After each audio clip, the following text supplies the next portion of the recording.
What does it actually look like to bring the voice of an industry to Capitol Hill?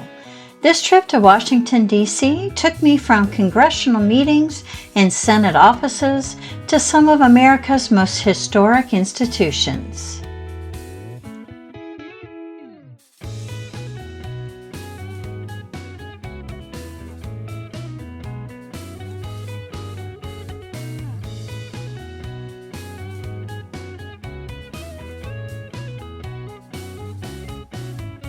Our week began walking through the historic streets of Washington, D.C., on our way from our lobbyist office to the Capitol.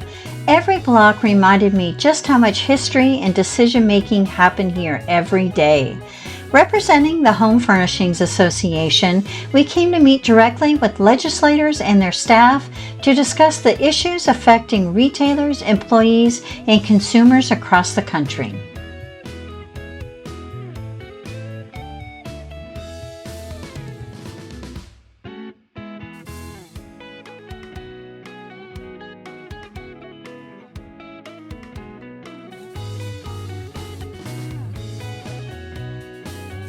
Over the course of 2 days, we met with legislators in both the Senate and the House of Representatives. These conversations focused on the challenges and opportunities facing the home furnishings industry.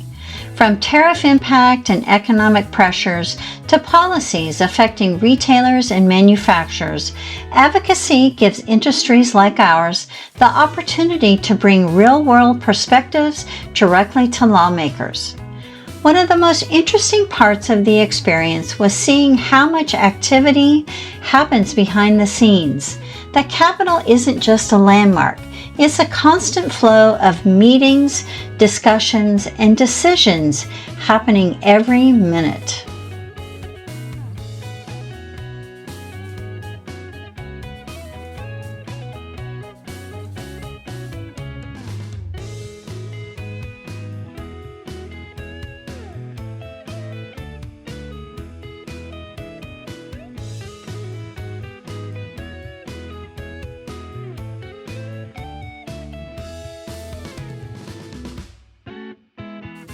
While we were actually in the Capitol, the House passed the Road to Housing Act, a landmark legislative package aimed at tackling housing costs and supply shortages in a 396-13 vote, a great win for our industry.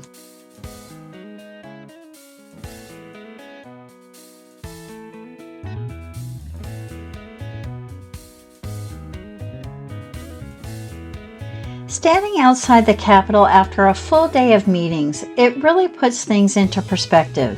Advocacy isn't about policy. It's about relationships, communication, and making sure industries and communities are represented in the conversation shaping the future.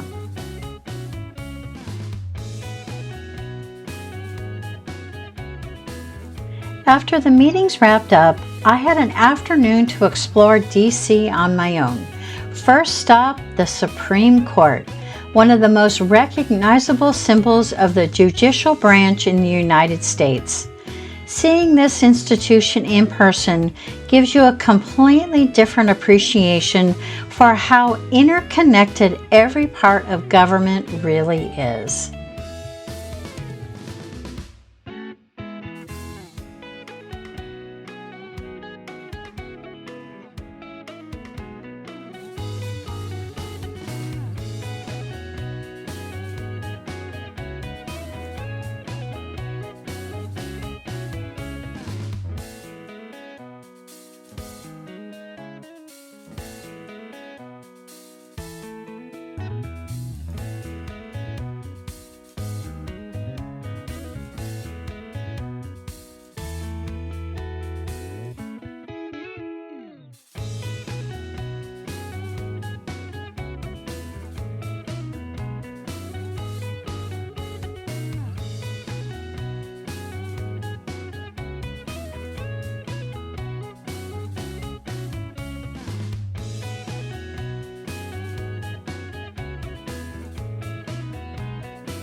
From there, I visited the Library of Congress, which was established in 1800 by President John Adams.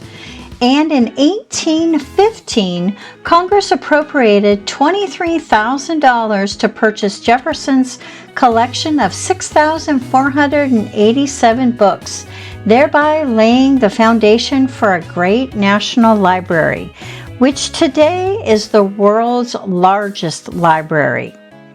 The Library of Congress feels less like a library and more like a monument to history, knowledge, and creativity.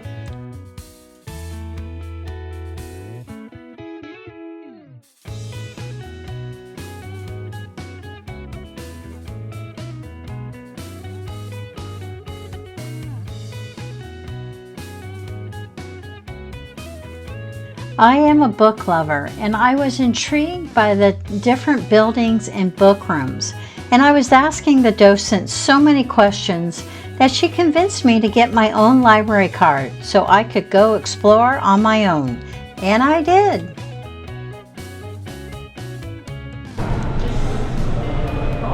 I got my library card.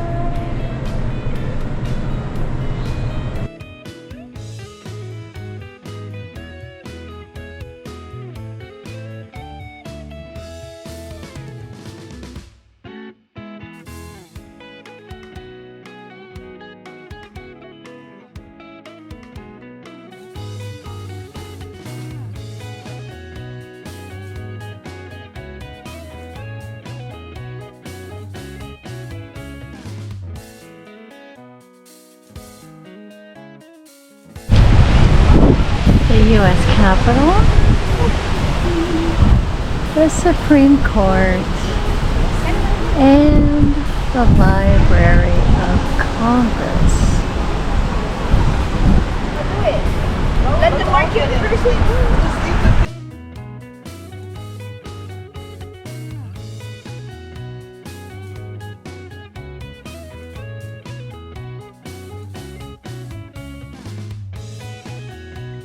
This trip was a reminder that advocacy matters and that people, businesses, and industries across the country all have a role in shaping important conversations.